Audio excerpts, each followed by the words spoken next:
बिस्मिल्लाहिर्रहमानिर्रहीम। मेरे प्यारे मुसलमान भाइयों, अब बाबा जी की गल सुनो। पहला देखो किड्डी गंदी और बुरी जबान इस्तेमाल करते हैं पे मौलाना अब्दुल वाद कुरैशी साहब के खिलाफ और किड्डा गंद बोलते हैं पे।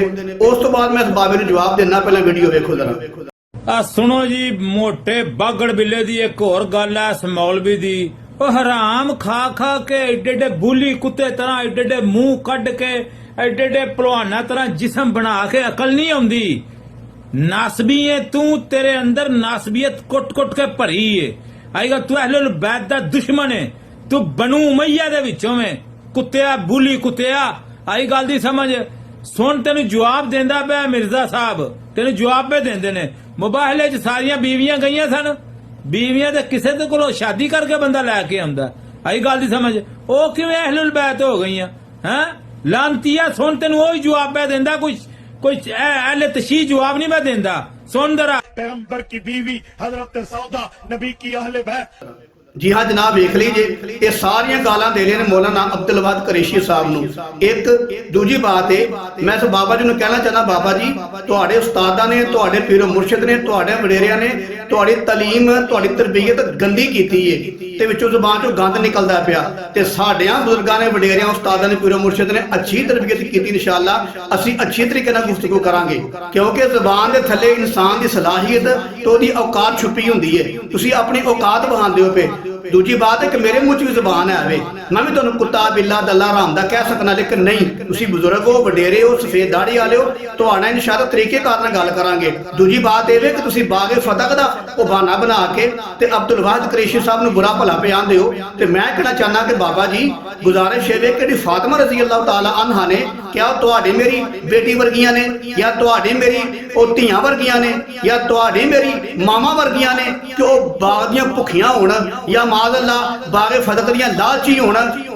उस पैगंबर की बेटी है जिस पाक पैगंबर फरमाया कि बस नबी च माल आया है, ये सदका खैरात किया कि नहीं किया। जवाब मिला कि थोड़ा रह गया। अल्लाह के पैगंबर ने फरमाया ये भी माल सदका खैरात कर दवो। फिर पूछया माल खत्म होया कि नहीं होया।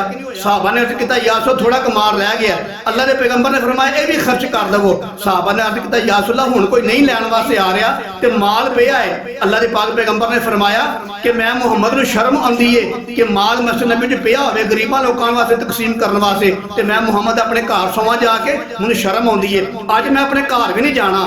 ओ पैगंबर जिन्हां दी सखावत दा ये आलम है कि लोगों का माल मस्जिद नबी च पिया होवे ते कहण नूं शर्म आउंदी है, मैनूं हया आउंदी है, मैं घर जाके नहीं सोना जब तक माल खत्म ना होवेगा। ओ पैगंबर दी गोद च बह के जिस फातिमा रज़ी अल्लाह तआला अन्हा ने सखावत दे गुर सिखे होण, क्या वो फातिमा रज़ी अल्लाह तआला माज़अल्लाह बागे फतक दियां अल्लाह माफ फरमाए भुखियां हो सकदियां ने? क्या बागे फतक दियां लालची हो सकदियां ने? अगे गल है कि तुसीं आंदे हो कि अबू बकर सिद्दीक रज़ी अल्लाह तआला अन्हु उन्हां को माल लैण वास्ते गईयां ते 4 घंटे खलोतियां रहियां।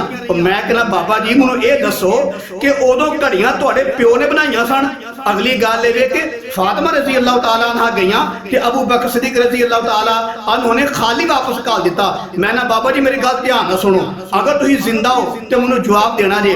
अगर तुहाडे कोल जमीन दा मामला होवे लैण देण दा, जायदाद दा मामला होवे लैण देण दा, दसो हाँ अपणियां धीआं घालदे हो, अपणियां बेटियां घालदे हो, अपणियां मावां घालदे हो, अपणियां कुड़ियां घालदे हो, अपणियां बहू घालदे हो अपणियां धीआं बेटियां नहीं ना घालदे। तुसीं आप ही जानदे हो तुहाडे अंदर इन्नी खैरत है कि लोकां दी परया दे अंदर, गैर महरम दी परया दे अंदर जमीन दे तनाले वास्ते तुसीं आप ही जानदे हो तुहाडे अंदर इन्नी गैरत है, तुसीं अपणियां मावां भैणां धीआं बेटियां नहीं घालदे।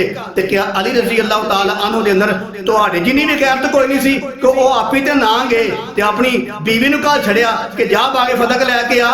और अल्लाह माफ फरमाए झूठ ना बोलिया करो, झूठे दिलां दी लानत हुंदी है। ते बाकी तुसीं आखो ना कि बुखारी शरीफ तो हुंदा है, तुसीं कदों बुखारी दी गल मानदे हो? बुखारी शरीफ च 10 रवायतां हुंदियां ने कि अबू तालिब साहब ने ईमान कबूल नहीं कीता, ते ओ तुसीं अगलियां पिछलियां चवला मार के ते ओ रवायत रद्द करने की कोशिश करदे हो। और तुहाडे ते सहाबा ते ईमान ही कोई भी, तुहाडे ते बड़े इमाम आंदे ने, और तुहाडे ते वडेरे आंदे ने कि नबी सल्लल्लाहु अलैहि वसल्लम दे पर्दा फरमान तो बाद 4 सहाबा मुसलमान रह गए हन, बाकी सारे मुरतद हो गए हन। अली रज़ी अल्लाह अन्हु मुसलमान रह गए, सलमान फारसी रज़ी अल्लाह अन्हु मुसलमान रह गए, अबू ज़र गफारी रज़ी अल्लाह अन्हु मुसलमान रह गए, ते मिक़दार रज़ी अल्लाह अन्हु मुसलमान रह गए। और तुहाडे वडेरियां दे नजदीक सिर्फ 4 बंदे मुसलमान रह गए सन, बाकी तमाम समेत अहले बैत दे सहाबा काफर मुरतद हो गए सन। और तुहाड़ा ते सहाबा दी ईमान ते यकीन ही नहीं है, तुहाड़ा किवें हक बनदा कहंदा कि फलां सहाबी ने आख्या, फलां सहाबी ने आख्या। ज़बाना बंद रखो, या ते सहाबा नूं ईमान वाला मनो ते या सहाबा दी गल ना करो। सहाबा नूं मुरतद भी आंदे हो ते नाले आंदे हो, सहाबा ने आख्या ਉਹ ਮੁਰਤਦ ਨੇ ਤੇ ਉਹਨਾਂ ਦੀ ਗੱਲ ਤੇ ਤਬਾਰ ਕਿਉਂ ਕਰਦੇ ਹੋ? ਉਹਨਾਂ ਦੀ ਗੱਲ ਤੇ ਤਬਾਰ ਕਰਕੇ ਸਾਡੇ ਖਿਲਾਫ ਰਵਾਇਤਾਂ ਕਿਉਂ ਪੜ੍ਹਦੇ ਹੋ? ਜੋ ਸਹਾਬਾ ਹੀ ਤੁਹਾਡੇ ਨਜ਼ਦੀਕ ਮੁਰਤਦ ਨੇ ਤੇ ਨਾਲੇ ਮੁਰਤਦ ਵੀ ਆਂਦੇ ਹੋ, ਨਾਲੇ ਉਹਨਾਂ ਦੀ ਗੱਲ ਵੀ ਕਬੂਲ ਕਰਦੇ ਹੋ। ਕੋਈ ਸ਼ਰਮ ਹੋਣੀ ਚਾਹੀਦੀ ਹੈ, ਕੋਈ ਤੁਹਾਨੂੰ ਹਯਾ ਹੋਣੀ ਚਾਹੀਦੀ ਹੈ। ਤੇ ਨਬੀ ਦੀ ਬੇਟੀ ਉੱਤੇ ਏਡੇ ਵੱਡੇ ਇਲਜ਼ਾਮ ਕੋ ਮਾਲ ਲੈਣ ਗਈਆਂ, ਉਹ ਮਾਲ ਦੀਆਂ ਭੁੱਖੀਆਂ ਨਹੀਂ ਸਨ ਫਾਤਿਮਾ ਰਜ਼ੀ ਅੱਲਾਹੁ ਤਾਲਾ ਅਨਹਾ। ਤੁਹਾਂ ਤੇ ਹੁਣ ਤੱਕ ਨਬੀ ਦੀ ਬੇਟੀ ਨੂੰ ਪਰਿਆਂ ਦੇ ਅੰਦਰ, ਮਹਿਫਲਾਂ ਦੇ ਅੰਦਰ, ਜਲਸਿਆਂ ਦੇ ਅੰਦਰ, ਜੁਲੂਸਾਂ ਦੇ ਅੰਦਰ ਨਸ਼ਰ ਕਰ ਛੜਿਆ ਕਿ ਉਹ ਜਨਾਬ ਬਾਗੇ ਫਦਕ ਲੈਣ ਵਾਸਤੇ ਗਈਆਂ। ਹੁਣ ਤੇ ਕਾਫਰ ਵੀ ਆਂਦੇ ਹੋਣਗੇ ਯਾਰ ਨਬੀ ਦੀ ਬੇਟੀ ਮਾਦ ਅੱਲਾ ਮਾਂ ਦੀ ਲਾਲਚੀ ਸੀ ਕਿ ਬਾਗੇ ਫਦਕ ਲੈਣ ਵਾਸਤੇ ਆਪਣੇ ਸ਼ੋਹਰ ਨੂੰ ਨਹੀਂ ਘੱਲਿਆ, ਆਪਣੇ ਬੇਟੇ ਨੂੰ ਨਹੀਂ ਘੱਲਿਆ, ਆਪ ਹੀ ਟੁਰ ਗਈ ਗੈਰ ਮਹਰਮ ਦੀ ਮਹਿਫਲ ਦੇ ਅੰਦਰ। ਕੋ ਸ਼ਰਮ ਹਯਾ ਕਰੋ ਕਿ ਨਬੀ ਦੀ ਬੇਟੀ ਨੂੰ ਤੁਸਾਂ ਮਾਲ ਦੇ ਪਿੱਛੇ ਨਸ਼ਰ ਕਰ ਛੜਿਆ ਕਿ ਜਨਾਬ ਮਾਲ ਲੈਣ ਟੁਰ ਗਈਆਂ। ਅਗਲੀ ਗੱਲ ਇਹ ਵੇ ਕਿ ਨਬੀ ਸੱਲੱਲਾਹੁ ਅਲੈਹਿ ਵਸੱਲਮ ਦੇ ਕੋਲ ਵੀ ਮਾਲ ਲੈਣ ਗਈਆਂ ਹਨ। ਇੱਕ ਮਰਤਬਾ ਗਜ਼ਵੇ ਦਾ ਮਾਲੇ ਗਨੀਮਤ ਲੈਣ ਗਈਆਂ ਹਨ ਤੇ ਪਾਕ ਪੈਗੰਬਰ ਨੇ ਕੀ ਫਰਮਾਇਆ ਕਿ ਫਾਤਿਮਾ ਤੈਨੂੰ ਮੈਂ ਕੈਸਾ ਅਮਲ ਦੱਸਣਾ ਵਾ ਕਿ ਤੇਰੇ ਸਾਰੇ ਘਰ ਦੇ ਕੰਮ 'ਚ ਅੱਲਾਹ ਮਦਦ ਫਰਮਾਏਗਾ। ਫਾਤਿਮਾ ਰਜ਼ੀ ਅੱਲਾਹ ਅਨਹਾ ਅਰਜ਼ ਕਰਦੇ ਨੇ ਅੱਬਾ ਜੀ ਉਹ ਕਿਹੜਾ ਅਮਲ ਹੈ? ਮੇਰੇ ਪਾਕ ਪੈਗੰਬਰ ਨੇ ਫਰਮਾਇਆ ਹਰ ਫਰਜ਼ ਨਮਾਜ਼ ਤੋਂ ਬਾਅਦ 33 ਮਰਤਬਾ ਸੁਭਾਨ ਅੱਲਾਹ, 33 ਮਰਤਬਾ ਅਲਹਮਦੁਲਿल्लाह ਤੇ 34 ਮਰਤਬਾ ਅੱਲਾਹੁ ਅਕਬਰ ਕਹਿ ਲਿਆ ਕਰ, ਅੱਲਾਹ ਤਾਲਾ ਤੇਰੇ ਸਾਰੇ ਘਰ ਦੇ ਕੰਮਾਂ 'ਚ ਮਦਦ ਫਰਮਾਏਗਾ। ਤੇ ਅੱਲਾਹ ਦੇ ਪਾਕ ਪੈਗੰਬਰ ਨੇ ਆਪਣੀ ਬੇਟੀ ਨੂੰ ਮਾਲ ਨਹੀਂ ਦਿੱਤਾ। ਉਹ ਭੁੱਖਿਓ ਲਾਲਚੀਓ ਉਸ ਜ਼ਬਾਨ ਤੋਂ ਸੰਭਾਲ ਕੇ ਗੱਲ ਕਰੋ ਕਿ ਫਾਤਿਮਾ ਰਜ਼ੀ ਅੱਲਾਹੁ ਤਾਲਾ ਮਾਲ ਲੈਣ ਟੁਰ ਗਈਆਂ, ਉਹ ਮਾਲ ਦੀ ਭੁੱਖ ਪੈ ਗਈ। ਉਹ ਸ਼ਰਮ ਕਰੋ, ਹਯਾ ਕਰੋ। ਤੁਹਾਡੀਆਂ ਬੇਟੀਆਂ ਵਰਗੀ ਬੇਟੀ ਨਹੀਂ ਸੀ, ਤੁਹਾਡੀਆਂ ਭੈਣਾਂ ਵਰਗੀ ਭੈਣ ਨਹੀਂ ਸੀ, ਉਹ ਤੁਹਾਡੀਆਂ ਮਾਵਾਂ ਵਰਗੀ ਮਾਂ ਨਹੀਂ ਸੀ। ਉਹਨਾਂ ਦੀ ਤਰਬੀਅਤ ਮੇਰੇ ਪਾਕ ਪੈਗੰਬਰ ਨੇ ਕੀਤੀ। ਮੇਰੇ ਪਾਕ ਪੈਗੰਬਰ ਨੇ ਫਰਮਾਇਆ ਫਾਤਿਮਾ ਇਹ ਅਮਲ ਕਰੋ, ਅੱਲਾਹ ਤੁਹਾਡੇ ਕੰਮਾਂ 'ਚ ਮਦਦ ਫਰਮਾਏਗਾ। ਤੇ ਫਾਤਿਮਾ ਰਜ਼ੀ ਅੱਲਾਹੁ ਤਾਲਾ ਨਾ ਖਾਲੀ ਵਾਪਸ ਆ ਗਈਆਂ। ਉਹਨਾਂ ਮਾਲ ਲੈਣਾ ਜਾਂ ਉਹ ਮਾਲ ਨਹੀਂ ਲਿਆ। ਅਗਰ ਐਸੇ ਤਰੀਕੇ ਨਾਲ ਅਬੂ ਬਕਰ ਸਦੀਕ ਨਹੀਂ ਫਰਜ਼ ਕਰੋ ਖਾਲੀ ਵਾਪਸ ਕੀਤਾ ਹੁੰਦਾ ਤੇ ਮੈਂ ਕਹਿੰਦਾ ਤੁਸੀਂ ਅਬੂ ਬਕਰ ਸਦੀਕ ਨੂੰ ਹੋਰ ਗਾਲਾਂ ਕੱਢਣੀਆਂ ਹਨ। ਹੁਣ ਦੱਸੋ ਜਦੋਂ ਅੱਲਾਹ ਦੇ ਪਾਕ ਪੈਗੰਬਰ ਨੇ ਆਪਣੀ ਬੇਟੀ ਨੂੰ ਖਾਲੀ ਵਾਪਸ ਘੱਲਿਆ, ਦੱਸੋ ਹੁਣ ਨਬੀ ਦੇ ਕੀ ਜ਼ਬਾਨ ਇਸਤੇਮਾਲ ਕਰੋਗੇ? ਉਹਨਾਂ ਵੀ ਤੇ ਖਾਲੀ ਘੱਲੇ ਨਾ ਨਬੀ ਨੇ ਆਪਣੀ ਬੇਟੀ ਨੂੰ, ਦੱਸੋ ਨਬੀ ਦੇ ਬਾਰੇ ਹੁਣ ਕੀ ਆਖੋਗੇ? ਕੋਈ ਸ਼ਰਮ ਕਰਿਆ ਕਰੋ, ਕੋਈ ਹਯਾ ਕਰਿਆ ਕਰੋ। ਆਪਣੀ ਉਮਰ ਵੇਖੋ, ਦਾੜੀਆਂ ਵੇਖੋ ਤੇ ਆਪਣੀ ਅਕਲ ਵੇਖੋ। ਰੰਗ ਦੇ ਚਿੱਟੇ ਹੋ, ਦਿਲ ਦੇ ਕਾਲੇ ਹੋ, ਕੋਈ ਸ਼ਰਮ ਹਯਾ ਕਰਿਆ ਕਰੋ। ਨਬੀ ਦੀ ਬੇਟੀ ਦੇ ਬਾਰੇ ਇੰਜ ਦੇ ਜੁਮਲੇ ਨਾ ਬੋਲਿਆ ਕਰੋ ਜਿੱਥੋਂ ਇਹ ਸਾਬਤ ਹੋਵੇ ਉਹ ਮਾਲ ਦੇ ਲਾਲਚੀ ਸਨ ਜਾਂ ਮਾਲ ਦੀਆਂ ਭੁੱਖੀਆਂ ਸਨ। 4 ਘੰਟੇ ਖਲੋਤੀਆਂ ਰਹੀਆਂ, ਘੜੀ ਤੁਹਾਡੇ ਪਿਓ ਨੇ ਬਣਾਈ ਸੀ ਉਦੋਂ। ਤੇ ਜਿਹੜੀ ਫਾਤਿਮਾ ਰਜ਼ੀ ਅੱਲਾਹੁ ਤਾਲਾ ਅਨਹਾ ਨੇ ਸਖਾਵਤ ਦੇ ਗੁਰ ਮੇਰੇ ਮੁਹੰਮਦ ਮੁਸਤਫਾ ਦੀ ਝੋਲੀ 'ਚ ਬਹਿ ਕੇ ਸਿੱਖੇ ਹੋਣ ਨਾ, ਉਹ ਮਾਲ ਦੀਆਂ ਭੁੱਖੀਆਂ ਨਹੀਂ ਹੋ ਸਕਦੀਆਂ। ਮਾਲ ਦੇ ਭੁੱਖੀ ਤੁਸੀਂ ਹੋਵੋਗੇ, ਤੁਹਾਡੀ ਮਾਂ ਭੈਣ ਧੀ ਹੋਵੇਗੀ। ਮੇਰੀ ਨਬੀ ਦੀ ਬੇਟੀ ਮਾਲ ਦੀ ਭੁੱਖੀ ਨਹੀਂ ਸੀ। ਜੀ ਹਾਂ, ਉਹ ਤੇ ਜੰਨਤ ਦੀ ਮਾਲਕ ਹੈ, ਉਹ ਤੇ ਜੰਨਤ ਦੀ ਬਾਦਸ਼ਾਹ ਹੈ, ਉਹ ਤੇ ਜੰਨਤ ਦੀ ਸ਼ਹਿਜ਼ਾਦੀ ਹੈ। ਜੰਨਤ ਉਹਨਾਂ ਦੇ ਵਾਸਤੇ ਰੱਬ ਨੇ ਬਣਾਈ, ਉਹ ਜੰਨਤ ਦੇ ਮਾਲਕ ਨੇ। ਉਹ ਤੁਹਾਡੇ ਬਾਗਾਂ ਦੇ ਭੁੱਖੇ ਨਹੀਂ ਅਹਲੇ ਬੈਤ। ਤੁਹਾਂ ਤੇ ਹੁਣ ਤੱਕ ਅਹਲੇ ਬੈਤ ਨੂੰ ਅੱਲਾਹ ਮਾਫ ਫਰਮਾਈ ਪੂਰੀ ਕਾਇਨਾਤ ਦੇ ਅੰਦਰ ਨਸ਼ਰ ਕਰ ਛੜਿਆ।